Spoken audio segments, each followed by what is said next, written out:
At this time, we're going to call on the candidates. Who all is here? I think I maybe have seen three of you. 1, 2, Bradley's 3. Okay. All right. What we're going to do is we're going to give you 15 minutes each, maximum. We'd like for you to finish up earlier if you can. Just don't stand up here for 15 because you feel like you need to. We'll accept you. We'll accept it early if you can do it. And you talk as long as you'd like, and then we'll open the floor, or you can open the floor for questions for the candidate. They can answer until the 15 minutes is up. So that being said, Duncan, since I'm looking at you, you can come first. How's that? You did go first last time? Well, that's the reason we chose you. You were good the last time. Hi, I appreciate you all having me. I'm Duncan Cates Cave, running for 5th District State Rep. I'm going to give you the background on me. As I grew up in Greene County, I'm the son of Robert Payne Cave, who used to be a county commissioner here, city judge. I'm the son of Elaine Cave, who's involved in the local book club and some other organizations here. She's been doing that for quite some time.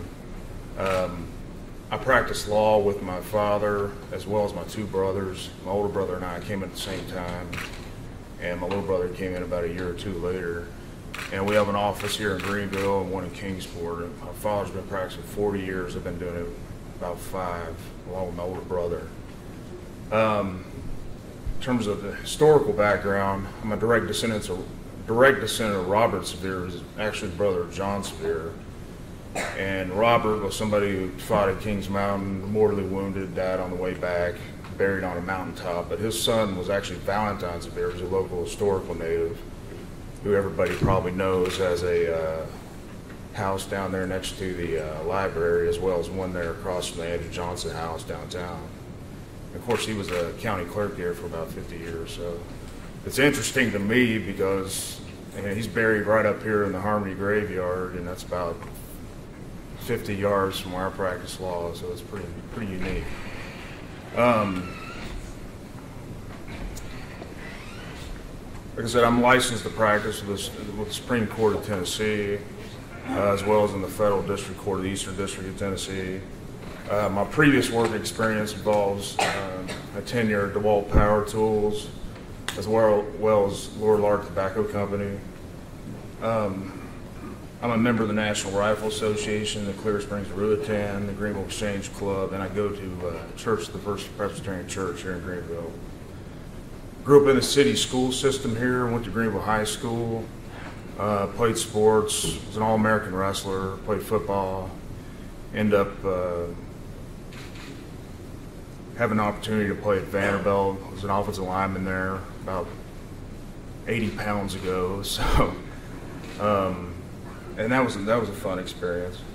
As a result of the athletic accomplishments, I recently got put in the Greenville High School Hall of Fame, which was actually a pretty big deal for me. I've also been in the United States Navy, received an appointment from Jimmy Quillen to go to the Naval Academy. Went there for a little bit and decided that wasn't a thing for me, and that's why I ended up transferring to Vanderbilt. But I did have an opportunity to play a year at Navy, and that was a great experience. I did earn 2 medals when I was there. I was a expert marksman with a rifle and a sharpshooter with a 9mm, so that was pretty interesting. Needless to say, I developed a like for guns, and I have my own little small collection, and I still hunt regularly. I still have an honorable discharge from the Navy, and it was a good experience, and I still have a lot of friends who are spread out throughout the world, and it's a lot of fun. Now, policy-wise, well, I think I left something out. Like I said, I ended up at Vanderbilt, and then I ended up going to law school down in Alabama at Sanford Cumberland School of Law. My last semester, I was able to come back here to the University of Tennessee, and at the same time, I practiced law with my. You can't hear me? At the same time, I practiced law with my father my last semester, and then I ended up taking the bar later that spring, I believe. In terms of policy-wise, my policy is pretty simple. I think we're over-regulated, and I think it's hurting our economy. I think we have, I think there's about 107 agencies and departments in the state of Tennessee. I think it's time to seriously consider cutting back. I think a lot of the things that are regulated in our state government can be regulated locally. A lot of our laws require us as individuals as well as government to enforce our laws locally, so I don't see any reason why we can't legislate locally. Of course, that would incorporate kicking a lot of the money that's flowing through Nashville back at the county level. For example, would be a highway department. I don't think it necessarily needs to be controlled at the state level, and I think you can certainly divert the funds where decisions are being made at the state level and divert those funds to the county for the county to decide, and maybe even lead to more privatization of some of our local road work. I think there's a state mandated licensing restrictions on jobs. For example, well, even practicing as an attorney, you have to pay professional tax every year to the state. What for? I haven't quite figured it out yet. But needless to say, I think the state's cashing in on it. But in addition to that, there's certain requirements for various professions in our state that require people to reach a certain level of education, which means that you spend anywhere between $25,000 and $100,000 before you'll be eligible to obtain a license to actually come here and practice your profession within our state borders. I think personally that limits our competition, and as a result of that, I think it raises the prices of consumer goods and services. And I believe in the concept of the apprenticeship. I think we're probably 3 or 4 generations into a philosophy of thinking that in everything that you do, you have to have a license in order to be competent at what you do. But I think people are capable of learning a skill set without necessarily having to go into substantial debt and pay the fee to be licensed, and still be able to compete or offer services at a reduced rate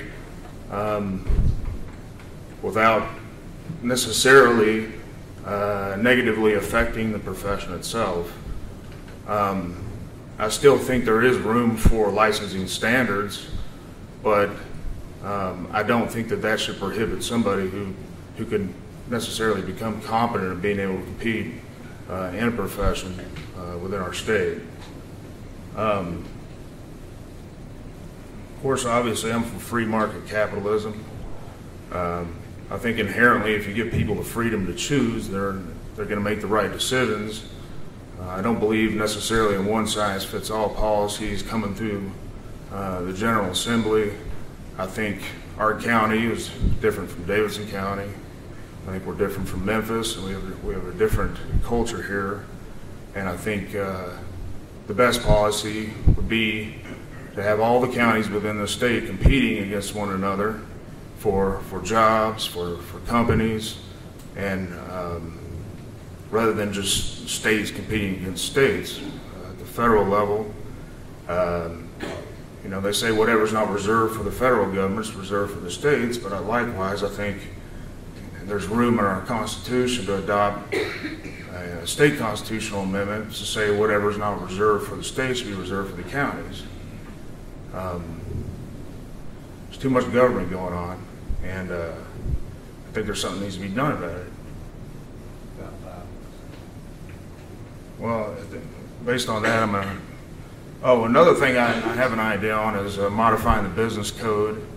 I think there's more liberal business codes out there, for example, Delaware incorporates about 65% of the Fortune 500 companies, which in turn means that there are corporate buildings being built, there are people buying houses, there are people buying products in the state, and I think there's room to have a more liberal business code policy.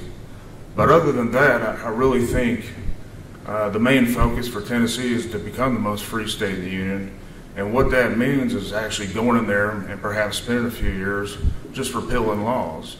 It's not about creating new laws. I think we have duplicitous laws that address the same subject in a multitude of different ways, and when it can in fact be simplified. I mean, if you look at our Constitution on paper, I think it's probably about 9 pages single-spaced on 8.5 by 11-inch paper.